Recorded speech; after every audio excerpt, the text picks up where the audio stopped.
That is very clear now, thanks. I have one more question, and then I'll let someone else have a chance to chime in. As I read the theses, I notice that Luther is very critical of what preachers are saying about indulgences, but he never really says what indulgences are. I think I know, but I'd like to hear your explanation. What were indulgences? Was it the doctrine, or was it the practice of selling them that was so offensive to Luther? What was the church teaching about indulgences at the time? That's a good question, because there was a real gap between the official church doctrine on indulgences and what preachers like Tetzel actually ended up saying. This is one of the things Luther points out, and we'll get to the thesis in a minute. But we talk about indulgences usually in History of the Reformation as the church selling forgiveness. That's technically not true. What they were actually selling was released from performing the penances required from confession. And this gets into the whole history of penance in the Middle Ages, and it's something Luther's concerned about, for example, in Thesis 34. He says, "For the grace conveyed by these indulgences relates simply to the penalties of the sacramental satisfactions decreed merely by man." In other words, this is precisely Luther's point. Talk about indulgences for what they are.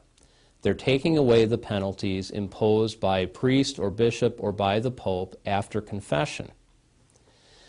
And that makes a lot more sense when you know the history of the sacrament of penance. Originally, penance was seen as being two parts, that you confess your sin, you receive forgiveness, and then, of course, you will want to do something to show you're sorry. Now, if you've stolen something, what you do is obvious. You give it back.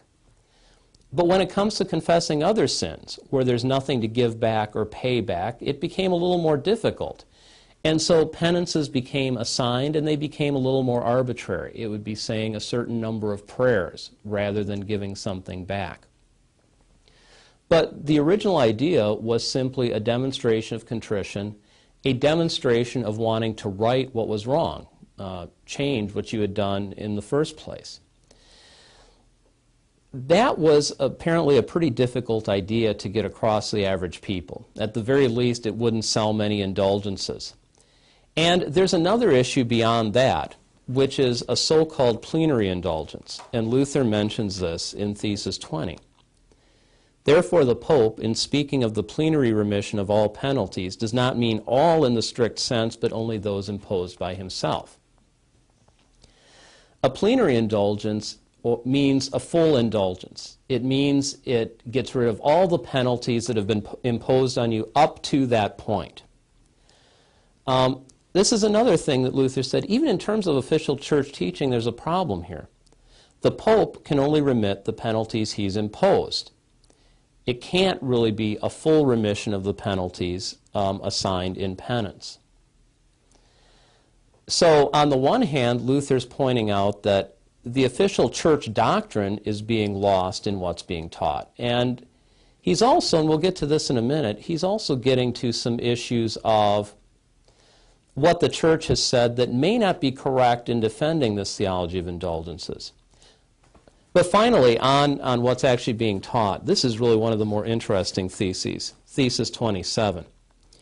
There is no divine authority for preaching that the soul flies out of purgatory immediately the money clinks in the bottom of the chest. That apparently is what Tetzel was preaching. Or as another translation puts it, when the coin in the coffer rings, the soul from purgatory springs. And this was really one of the ways the preachers tried to sell indulgences, because they have a problem. Once you've bought an indulgence for yourself, you're done. Well, or are you? They decided that you could also buy them for your dead relatives, and that your purchase of an indulgence in their name would get them out of purgatory. So you see how the marketing kind of rubs up against the theology, and that's really a big part of the problem in this history of indulgences, as Luther pointed out.